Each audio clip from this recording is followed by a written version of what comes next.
रामायण की 7 अनजानी बातें जो आपको जानना चाहिए। नंबर 1, विश्व विजय के दरमियान जब रावण स्वर्गलोक पहुंचा तो उसे रंभा नाम की अप्सरा दिखाई दी। रावण ने उसे पकड़ लिया। तब रंभा ने कहा कि आप मुझे इस तरह से स्पर्श न करें, मैं आपके बड़े भाई कुबेर के बेटे नल कुबेर के लिए हूं, इसलिए मैं आपकी पुत्रवधू हूं। लेकिन रावण नहीं माना और उसने रंभा से दुराचार किया। यह बात जब नल कुबेर को पता चली तो उसने रावण को श्राप दिया कि आज के बाद रावण बिना किसी स्त्री की इच्छा के उसे स्पर्श करेगा तो उसके सिर के 100 टुकड़े हो जाएंगे। नंबर 2, भगवान श्री राम वनवास गए। उस समय उनकी आयु लगभग 27 वर्ष थी। राजा दशरथ श्री राम को वनवास नहीं भेजना चाहते थे, लेकिन वे वचनबद्ध थे। जब श्री राम को रोकने का कोई उपाय नहीं सूझा तो उन्होंने श्री राम से यह तक कह दिया था कि हे राम, तुम मुझे बंदी बनाकर स्वयं राजा बन जाओ।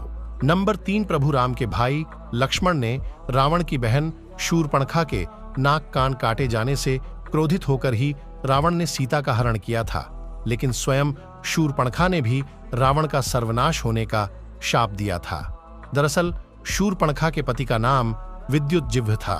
वो कालकेय नाम के राजा का सेनापति था। रावण जब विश्व युद्ध पर निकला तो कालकेय से उसका युद्ध हुआ। उस युद्ध में रावण ने विद्युतजिह्व का वध कर दिया। तब शूर्पणखा ने मन ही मन रावण को शाप दिया कि मेरे ही कारण तेरा सर्वनाश होगा। नंबर 4, जिस दिन रावण सीता का हरण कर अपनी अशोक वाटिका में लाया, उसी रात को भगवान ब्रह्मा के कहने पर देवराज इंद्र माता सीता के लिए खीर लेकर आए। पहले देवराज ने अशोक वाटिका में उपस्थित सभी राक्षसों को मोहित कर सुला दिया।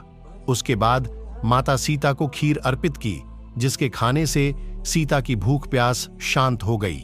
नंबर 5, सीता हरण करते समय जटायु नामक गिद्ध ने रावण को रोकने का प्रयास किया था।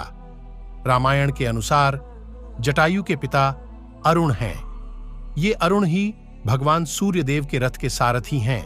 नंबर 6 से जब भगवान राम और लक्ष्मण वन में सीता की खोज कर रहे थे, उस समय कबंध नामक राक्षस का प्रभु राम लक्ष्मण ने वध कर दिया।